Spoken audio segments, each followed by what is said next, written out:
On today's show of the Real Recovery Podcast, episode 91, Julie offers an honest check-in and a powerful look back at a year that tested her in ways she didn't expect.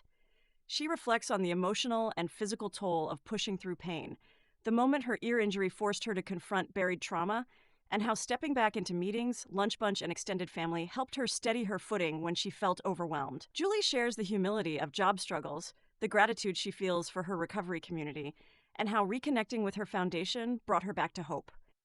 This episode is a reminder that even with decades of sobriety, we keep growing, healing, and finding our way forward. Hey, this is Julie with the Real Recovery Podcast. And this is Peter, and we need your help. We really sincerely are looking for help. Peter and I have put a lot of time into this podcast, and when I wasn't working and going through a lot, this podcast really just saved me, keeping my mind busy. But producing it, paying for what we've paid for, and the time has really, it's cost a lot of money. And in order to keep going for the next year, we will need some donations. Yeah. We've survived off how much, Peter? It was just under $800, and that pretty much bought t-shirts and cards and for promotions and bracelets for promotions. But as far as our time and the services that we use, because it costs to post the podcast and there's software involved, there's a lot of costs. Well, and we're on so many platforms as well. Yeah. We come to you on YouTube, Apple, Spotify, and all that is a publication cost as well. Yeah. And so it comes to just over $1,000 per episode of combined time and services. And we do it because we love what we do and we love getting the message out. And we've heard feedback from you all who listen that how much you appreciate and love the show. And so we're just asking if you can make a donation. We have donation links everywhere on our website. You can go to donate.realrecoverypodcast.com. Even just $5, that's a cup of coffee at Starbucks. In fact, it's cheaper than a cup of coffee at Starbucks. And a monthly $5 a month would be what, $60 a year? Yeah, it doesn't take much, but it all adds up, and it would really give us a leg up on being able to continue putting out a weekly show for the future. Yeah, and we have over 10,000 listeners. We're 32nd in Australia. I say that all the time because it overwhelms my brain that we're even international and that anybody can listen to us at any time for free. So if you could donate, we would really appreciate it. Put us on your giving list for Christmas. Yeah, the holidays are coming, so it's giving season. Yeah, we really do need that to be able to continue in 2026. Definitely. So we hope to hear from you. Yeah. Buy us a cup of coffee. Please. All right. And thanks for listening. And now on to our episode. Thanks again.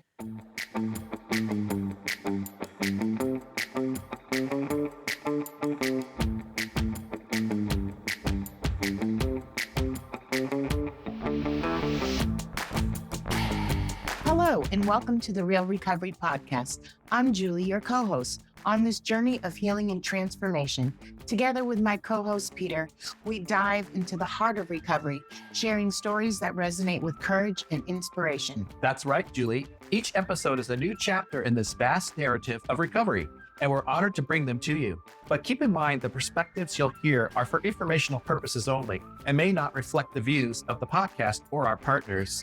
Indeed, while these conversations can be a powerful part of your recovery toolkit, they are not substitute for professional medical advice.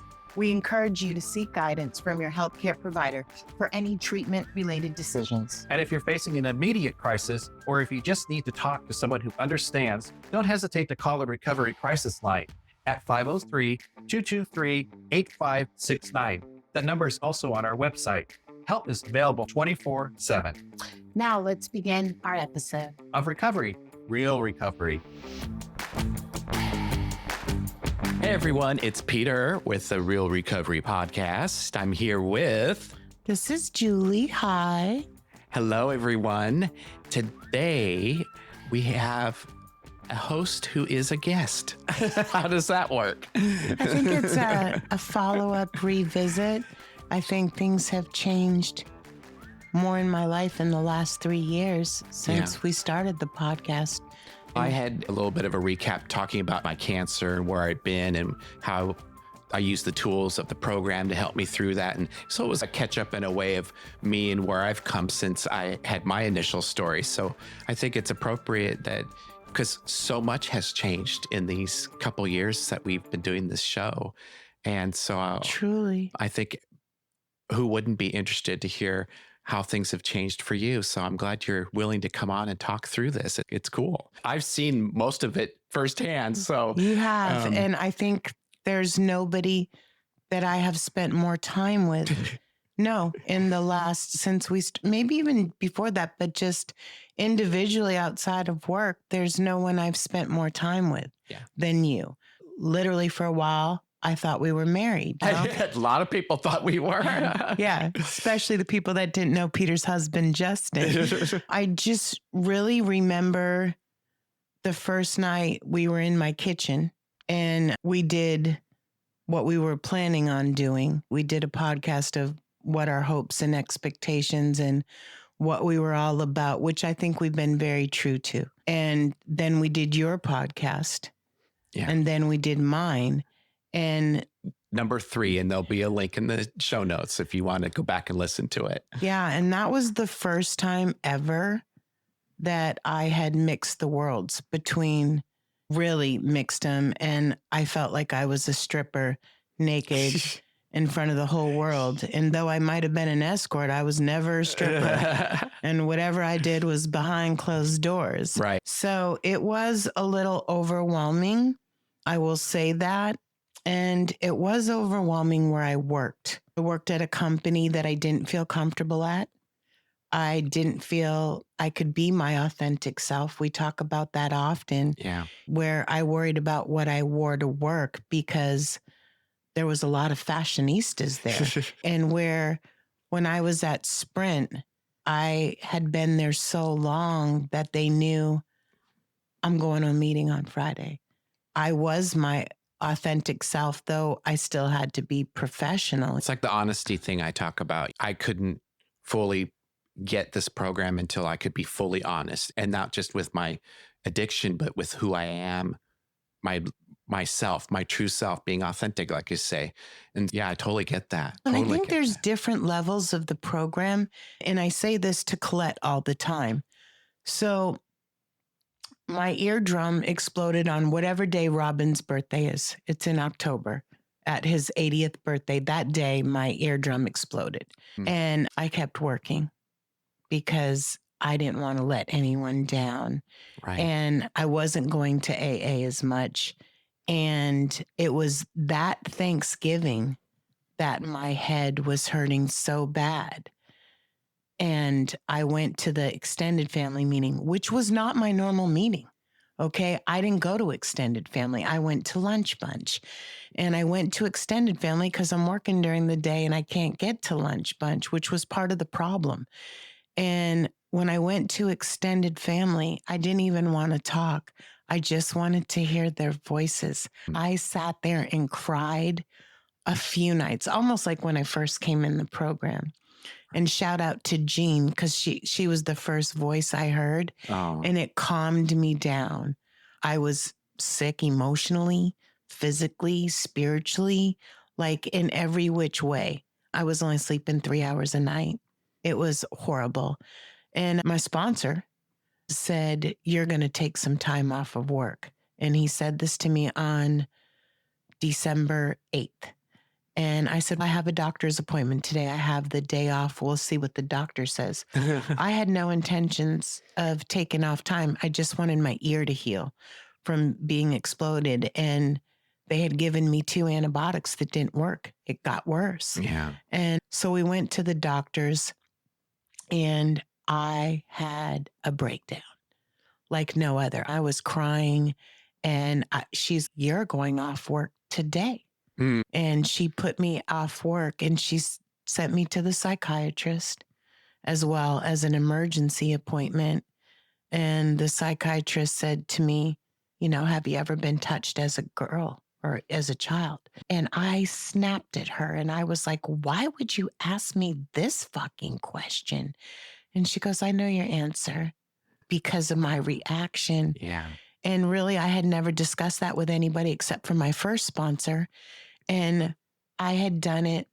We did a 4-week 4-step and then he died. So I figured, hey, shit, my shit is safe. Yeah. We don't have to talk about this again. And just buried it. Right. Yeah. Buried it for real. And then we figured out what was wrong with my ear after seeing the specialist. And my doctor said I had to go to IOP, which for those who don't know, it's intensive outpatient. And I went for stress management. And it was an experience. I learned a lot about rumination, as I told you.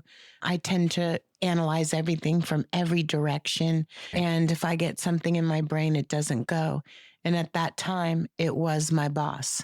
My sponsor said my face would change when I even said the name. It was just horrible. Yeah. And so I went to counseling, and it took a long time to get into IOP. I went to St. Vincent. They told me I wasn't sick enough. And because I had 25 years of recovery, that I think that almost went against me. Oh. And I remember going, just bawling my eyes out in St. Vincent's parking lot and calling Colette. And I'm like, these motherfuckers say I'm not sick enough. And she goes, go to Cedar Hills. And so then the therapist got me into Cedar Hills, and I went there. And I got into IOP. I still had to wait a few weeks. And my doctor said, you can go to an afternoon meeting and an evening meeting. And so I did. And I have to tell you, I felt so much better that I almost thought I didn't need IOP. And I started to heal, and I started to go on a strict sleep thing. I had to be in bed by 10:30, and I would still wake up at 5. I always do. You sleep in beyond. Yes, I do. And so here I am learning about new stuff. And that time my goal was just to get back to work, And then I went back to work. I stuck with the evening meetings. And I will tell you that has helped me profusely when I work to go to the evening meeting, never to stay. I don't stay away more than 3 days ever. For me, it calms my brain. Yeah. And it helps me be less overwhelmed. Anyway, so I went back to work and I worked. I didn't miss a day of work. And the same thing happened.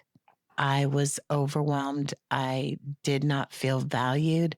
And I'm doing exceptional work. We're making a commercial over the progress we made.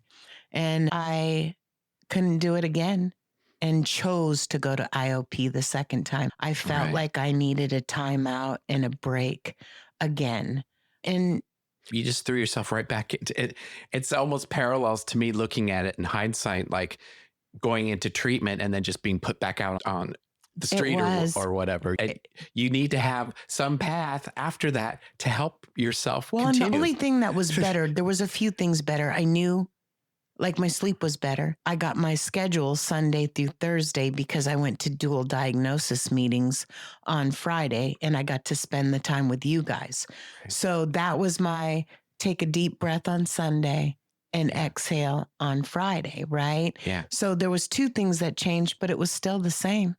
It was still the same, and I wasn't comfortable. And we were doing the podcast, and the podcast really helped with some memories. And I'm going through therapy as well. And I will tell you that going to IOP the second time by choice, and I'm not trying to get back to work, and I'm not trying to get back to work. And matter of fact, you're doing it for yourself. And I'm trying to get a different job, right? Mm-hmm. And because I know it's just not healthy for me. Running a division of a company comes with a lot of stuff. And I don't even know that I want that ever again. Especially if you don't have the support. And so then I think the first thing that happened, I don't know the timing of it, you might know, but I got a job while I was still there and just as well paying. And literally I signed my contract. Yeah. And the day I was going to give my notice, they withdrew my job over a 30-year-old crime. Yeah. Just unbelievable. I had been good. Helped run 2 different companies. And what the fuck did you, and they didn't even ask me. They didn't even say, hey, can you explain this? And they had gone over my LinkedIn profile beyond. There's nothing that is a lie on my LinkedIn profile. My community service is all true because I feel like I was a bad girl. I owe. And to make that karma up. Yeah. And I have in triple, but I was overwhelmed. That gave me a horrible feeling and diminished. And then I got laid off right when I'm getting ready to go back to work because that job didn't work out. I got laid off and I was happy there. I was really happy and relieved, yeah, beyond relieved. And I think though, the timing of the next event is probably, people might not understand, but I didn't deal with a lot of stuff. Going into AA, the first 4 years were enough just to stay off drugs and do the right thing and get a foundation and a routine. I think the second chunk from 5 to 10 years, I went to meetings in Beaverton with this lady that was my apartment manager, and she was like my second mom. And when she passed away, I couldn't go to that meeting anymore. I just couldn't do it. And so my sponsor and I went back to lunch bunch on Fridays. But I had never had to deal with memories, a lot of memories. Like I was so busy working, climbing the corporate ladder, and Cassandra. Yeah. Cassandra played 3 sports, Girl Scouts. Like I was busy from the second I got home, and I couldn't have been happier. Going to see Cassandra's games for everything, like that was my thing. Yeah. And I wanted to be a good mom and be present. My mom wasn't there. I was going to be damned if that happened. And then the Boston Celtics are playing, which is my team. Just let me put this on the record. I do not like teams from the West Coast. Don't hate me. I'm not a Lakers fan. I'm not a Seattle Seahawks fan. I'll take the Mariners just because we don't have a team. But the Celtics were playing, and I don't know which game it was, but it was the finals. So it was on Channel 2 or Channel 8 because they only put the finals on the regular channels. Right. So I was watching the Celtics game, and during one of the breaks, a news flash came on that a person had died. And it was the first time in 30 years, even more, right? You figure I didn't work the escort service, 1980 something. It's a while. Yeah. Okay. And literally there's my client they're talking about. And then I didn't know, and this still makes me sad. Yeah. I didn't know that another girl like me had some results, and she went to prison too. She went to a Catholic school just like me. Oh my God, right? She was molested just like me, and she died where I have not. I've been going on sober. This year will be 29 years. Why did I get to be so lucky, and why did she not? Right. And dealing with that, I ran over here. My sponsor was out of town, and I didn't want to bother him. And that was one of the hardest things I have ever dealt with. In the escort service, I didn't sleep with a lot of people. I was brilliant. Seriously. And then I owned the service because I never wanted to go on a call again. And this is one person that I had to interact with. And then my thoughts were, you use the escort service. Why did you have to do all that? Why? I think the escort service is a better answer than cheating and having a relationship with somebody, because it's just about sex. You can love the other person. And that was just overwhelming to me. And thank God I was in IOP. And thank God I could come over here. Yeah. And the next day I had therapy. Yeah. Like it was the perfect combo as far as survival goes. But I will tell you, it was overwhelming. Yeah. But it was healing going through it. And I will tell you the thing about the escorts, the podcast.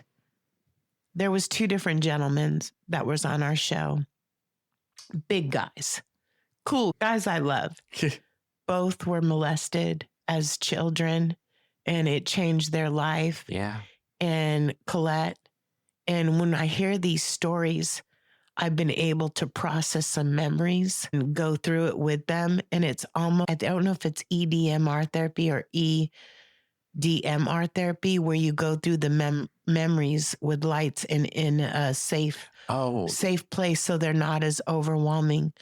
But I will tell you, that's exactly what it was like for me. I cried through a lot of those podcasts because I connected so much with it.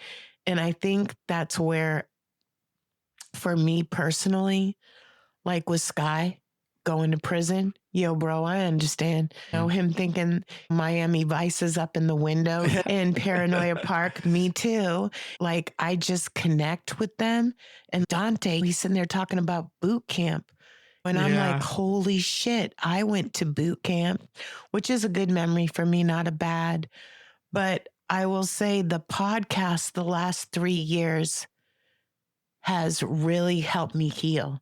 And I will tell you, the memories sometimes are a lot. I will tell you, getting laid off is a lot. Being unemployed for 9 months when I thought that won't, like, when I want a job, it's going to happen. Right. And I thought going into recovery was going to be my avenue in change too. And I think God was looking out for me because it is hard for me to deal with people that are brand new in recovery. Yeah. The memories, and just like on a podcast, when people go into deep needle usage, I get a little, it just is uncomfortable for me.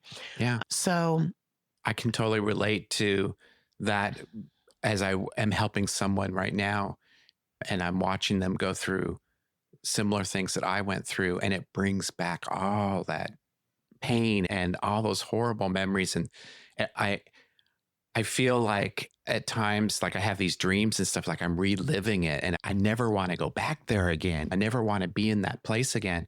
And I have to remind myself that that's to use that as a tool, not as an emotional hit, but that, okay, we remember where we were, but we're not that person. We're not the person that we were back then. I agree with you. And I will tell you, the one thing I know for sure, that I'm a survivor. Doesn't matter what it is. Okay. I am a survivor. I also know that things that have happened to me, am I digging myself out financially? Yes. But am I digging myself out emotionally? No. I am so strong mentally in ways where I can recognize getting overwhelmed. I'm not on anxiety medicine anymore. Yeah. I know what all those triggers are now for my mental health. And I think it's just like we say, if you don't have recovery, you don't have nothing. If you don't have your mental health and you have recovery, oh my God. And I also think that things are placed with you when the time is right. I don't think I was in a place to handle any of that before. I don't think I had all the tools. I might have had AA, but I don't think, I'm not going to go into a meeting and talk about those memories. I think they're disgusting. And it's almost like a different life, which it is. It's a different life than I live. I'm the pickiest bitch I know in my personal life. You know what I'm saying? And we talked about it earlier, and you said it's true for you too. I know now that when I don't have control of a situation, I can get overwhelmed and anxious. Right. I also know now that I have controlled almost every outing I've ever been to, whether it's having a car, leaving early, just to be safe. And where a lot of people get bored in their house, like I can find project after project. I'm an only child who, my home, I never did drugs at my home like that. I was in hotels. Right. So my home is actually a safe place for me and has been for a long time. And I will tell you, even thinking I might lose it up until very recently, like November 1st is the first time I've been on board. I knew no matter what, And I feel like I'm the president of this fucking club now. Or I know a lot of people. No matter what club. Yeah. But I also know that I can go through all this and no matter what, I am not going to stick a needle in my arm. Yeah. I am definitely not going to be tweaking. It doesn't cross my mind anymore, which is a gift within itself. And I think in the book, it talks about we coil from the drug. That is me. Like, ew. And that's literally how I feel. Ew. It makes me almost want to get sick. And I love that. I think it's a healthy fear. So then that brings me to now. I'm looking for a job. I didn't get the job in recovery that I wanted. I was trying to do a balance between professional and recovery, the HR position and stuff like that. Right. That of course I'm going to get because I'm that catch. I've only had 2 jobs in 25 years. What the fuck are you thinking? I've been sober so long. Why wouldn't you want me? My ethics are phenomenal. And that wasn't the case. And then very humbling, I took a job. I accepted a job. I didn't take the job for $15.95 with Nordstrom's. I remember that. And I figured this will at least get money coming in. I don't have unemployment anymore. I don't have medical leave. Yeah. I have SNAP benefits, which I know how important they can be, right? And the job I had been interviewing for, which I applied for twice. I applied for this job when I was at my former company and got a phone interview and couldn't take it because I got stuck in a meeting. Oh, geez. And I thought, man, they'll never give me another chance. And as John says, everyone deserves another chance. Anyway, I did the phone interview, then the group interview or the private interview, then the group interview. And I will say it is the hardest job I've ever had as far as technical skills. Yeah. But I feel like God has rewarded me I don't preach God at you, and you know that, or anyone else. But I feel like my experience, everything I've been through, put me at this company that believes in the community as much as I do. Like, we've already done 3 things with places like SnowCap, which is my jam. Yeah. Like me and my kid have volunteered there. Me and Katie brought them $5,000 in cash, not cash, a check, and us going to Ignite, believe it or not. Yeah, that was incredible. That was incredible. Sitting at my company's table, getting those tickets, getting an extra ticket for Colette and sitting with my former supervisor that reported to me at Sprint. Yeah. Shout out, Jennifer. And wow. And you'd been with them for how long at that point? 4 months. Yeah, 4 months. And you get invited to attend and be a part of. Yeah. That's just amazing. It shows you what they think of you, right? Well, I asked for the ticket because they said you could, but they gave it to me. And I thanked the lady today in an email and told her, this night was amazing. Yeah. The speeches were amazing. And I'm not political. And when I say I'm not political, I vote, but I'm not out picketing for anything or anything like that. But there was a movement there that night. And my favorite part was just want people to be able to be who they are. And that's what I want to. I don't care what you are, who you are, what you believe in. I just want you to be in a safe place and get to be who you are, because that's what I need. Yeah. And I feel like I'm in a safe place, even though the job's hard. I feel like I'm in a culture that I've never been in. Sprint was close. Okay. But this culture is, as far as the company goes, is even more amazing. I feel like the future things that I'm going to get to do, and I don't want to be in management. I don't want to fix your paycheck. Yeah. I don't care if you go over your break. That's not my issue. My issue is to take care of what I'm working on and the customer I'm working on. And what an evolution. Yeah. It is like such an evolution. It was cool to climb the corporate ladder and stuff like that. But I think a part of that was me trying to prove, yeah, I went to prison, but I'm better than that. Right. Yeah, I was an IV drug user, but look at me now, right? I wear my podcast shirt to work.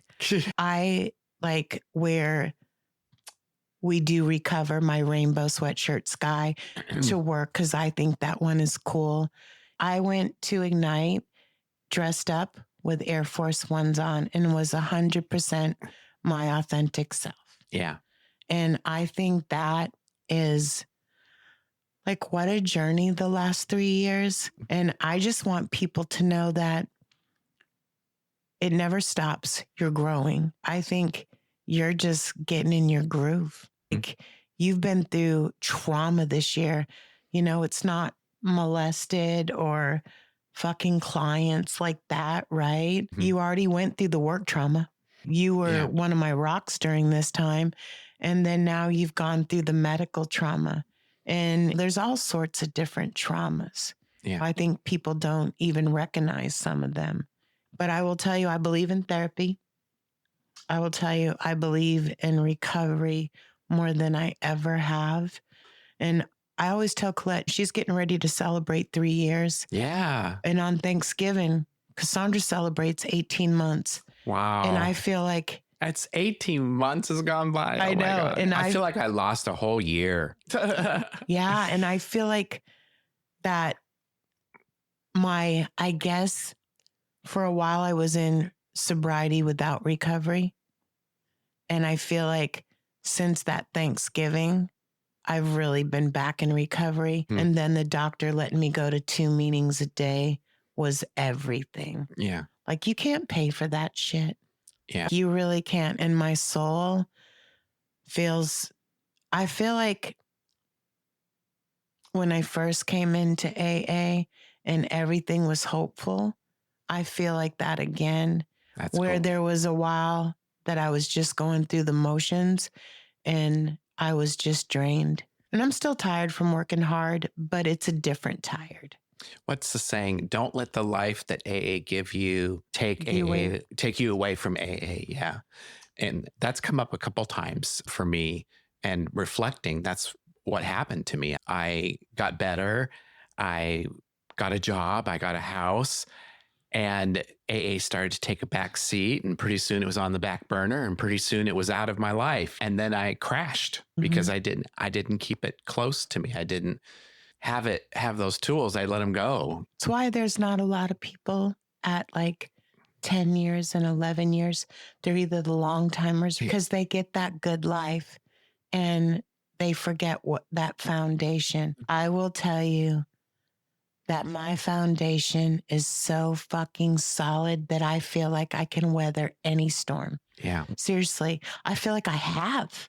Like, I've dealt with everything I can think of in AA. Oh my God.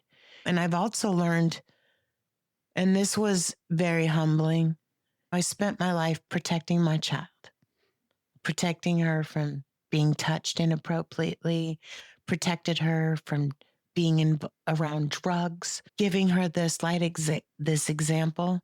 And guess what? I can't control shit.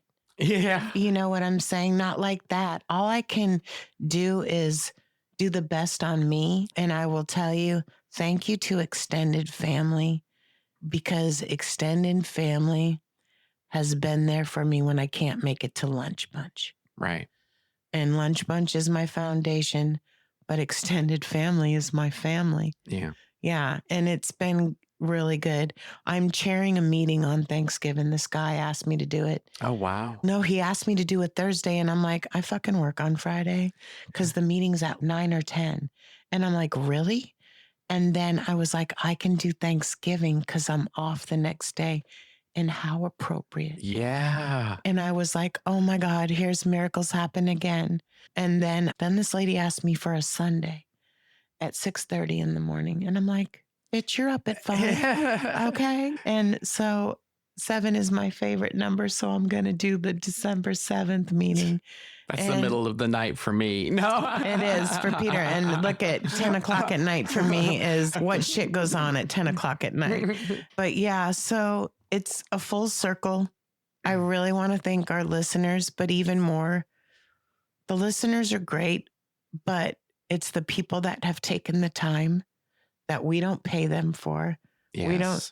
They get a t-shirt if they're lucky. If we have one that fits, that have shared their most interpersonal stories and shit that have really helped my recovery and helped me deal with stuff I never thought in my whole life when we started the podcast. I have a job, I'm making good money, that I would ever have to deal with. Yeah. So the podcast is priceless to me. You can't put a price on it. And for our listeners, it's free. It's like an AA meeting. It's fucking free. Okay. And these people pouring out their hearts like you and I have done and Colette has done. I can't even thank them enough from the bottom of my heart. Like, it's just, and I've never blackout drunk. Okay. But I understand. Yeah. And you've never stuck a needle in your arm, but you get it. But I get it. Yeah. And we might be different, like from every walk of life and every version, but we're the same. Yeah. We're the same. If any doesn't say that, it's 88 shows of the most diverse people you'll ever know. Peter and I are in tears, just so you know. And it's true. These people and these recoveries, they're all different. There's some that are similar. There's some that are not. And we're all so unique in our own way. Like just individuals living their lives differently, living their lives the same. And shout out to our home group for really holding us down. Oh, yeah. Oh, I say it all the time in the group and to others and on the podcast. But yeah, without the group that I'm with today. And I hadn't gone in a few weeks because of doctor's appointments and things like that. So I was lucky to be able to go today. And it was just like, I was thinking to myself when I was in there, and everybody, maybe there was 3 people that were new or that I didn't know that well, but everybody else came up, "Hey, Peter, big hug. How you doing?" And it reminded me of when I used to go to the bars and I'd show up and everybody'd be like, "Peter." I was like the norm, where everybody goes, "Peter." And I get all these hugs and everything, but not in a totally different setting. It's your soul. And these people are genuine. Mm-hmm. They are genuine when they come up to you and want to know how you're doing and tell you, "We're so glad you're still here," and things like that. In the bar situation, it was just fake friends. Yeah. There might have been a few, but it's not the same level. It's not. And are they going to be there for you when you need it? Yeah. I'm always getting on his butt, Roger. But Daddy is the foundation and he's everything I'm not, meaning so the newcomer, he's the man. Oh, yeah. And me, I'm like, I gravitate towards the old guys. They're just a safe space with me. Yeah. And it's crazy how different we are, but how the same we are. Yeah. And I think we all have our specialty. So it's okay if you're not comfortable with a certain person or certain type of addiction. No, Colette has changed that for me. I will tell you, Colette has made me more comfortable, and it's because I started caring about Colette. I was Zoom hosting her first fucking crazy night at Safeway, and then she showed up the next night and the next night, and I'm going to a meeting every night because I'm ordered to, or the doctor wanted me to. It was never an order. She's amazing. When she got her 30 days, I went and met her at the meeting. When she got her, so I started counting her days and just like, I have it in my box, my God box still, and Colette to stay sober. And I keep that slip in there like a mofo, just like I had Peter to get well. Like whenever there's something I really want, and it's never for myself, I put it in there. And she has touched so many lives and is like, AA is a job to her in a way. Yeah. Like another chance. I don't think they realize how many newcomers that this woman has helped. And but she's the one that opened up my heart to that. And Marty, I became his partner, Zoom host while he's in the meeting. And they both 3 years. And they really changed the newcomer for me, which Colette made me able to love the Andreas, love the Emilys, right? And Zoom hosting, connecting with them instantly when they come in the door, then talking them into Zoom hosting. And so the last 3 years, I will say my heart has been way more open in that area. And it is thanks to Colette. Yeah. And that brings up something else for me that we were talking about off before we started. And Colette if you've been listening consistently, you'll notice that she's been doing some guest hosting because Julie is working full time and she's got to put herself first. But you were telling me how you were a little bit, what was the word? Not jealous, but you were like, I didn't want to be you left felt left out. You were left out. I feel the same on Fridays when you guys go out to lunch without me. I want you to fucking deliver me lunch at my house. For real. But think about it in this way, like we talk about flipping it, because you getting in with that company and that job, which is also such a wonderful thing, even though it's hard, but you don't have as much time without making yourself crazy, which you don't want to do that. That's your self-care. That's opened up some opportunities for Colette to become more integrated because she's on our board. She's a part of our And you know what's core. crazy? When we said we were going to get a board, it's just like when we said podcast and I was like, oh, I got the name, right? When we said we needed a board to become a nonprofit, I was like, oh, Colette. And Colette only had a little over maybe a year then. Okay. And instantly I felt good about it. Yeah. And what a blessing has it been. And I will tell you, thank you to her because she listens to me I don't talk on the phone. The phone gives me a headache. And I talk to my sponsor on the way to work, right? Which helps me get over the drive. I don't like to drive. Right. Or with Peter. Or Roger. No, just kidding. And I talk to Colette on the way home. And I'm like, I'm getting a little overwhelmed. Could you do this? And she's had my back just like you in so many ways. And it's good for her. Well, she's so excited about it. She wants to be more involved. And I love that because now she can take her passion for recovery and I think further her in this way. Does that make sense? Yeah. And give her even more purpose because the value is there so much. She's like, I didn't sound. I'm like, girl, please. You sound amazing. And I'm like, don't think about this again. You're overthinking it. I said, I don't ever think about anything in advance. I just go there. And I think it's just how this is set up. We're just sitting around having a conversation. Yeah. People are telling their stories. And if I planned stuff like that. Right. It wouldn't be authentic. Not for me. I just can't do it. I come from the heart in almost every aspect, I understand I'm an emotional bitch. I get that, but that's what works for me. Yeah. Oh, and I think our audience gets it. I know for me, I prefer when I listen to other shows, I always gravitate to the ones that are what you would call unpolished or off the cuff or raw, because that's more authentic to me. And I feel like I'm like actually knowing the person. They're not just telling me something. I'm buying into the person and who they are. So I hope that we continue to always. I think we will. There's 88 episodes, as we said, right? Yeah. I would say 87, and I'm just being honest. And you know who I'm talking about.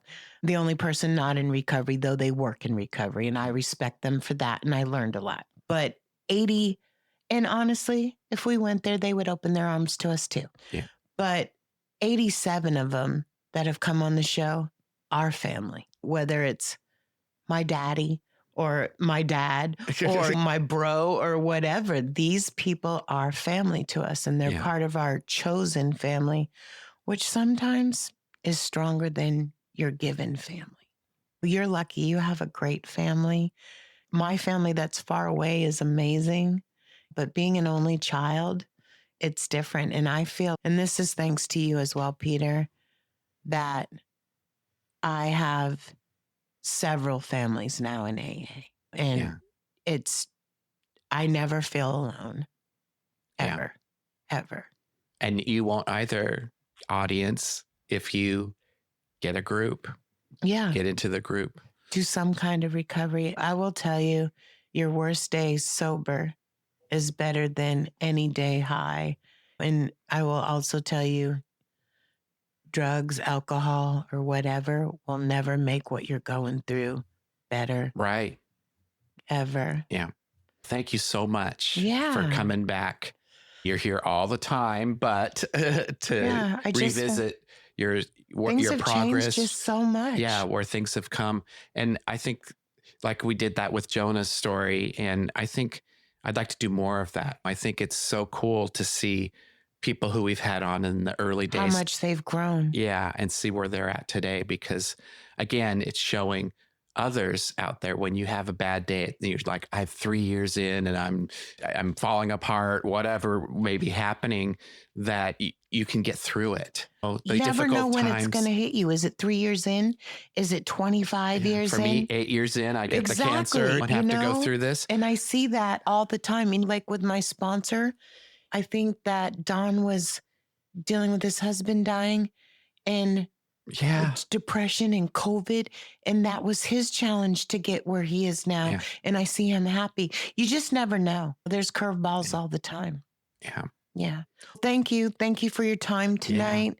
Yeah. And happy holidays to our listeners. Yes. Happy holidays. I think it's going to be an amazing season. Yeah. And next year, I'm really looking forward to it, because this year was a wash for me with all that I went through. But next year, I'm back, baby.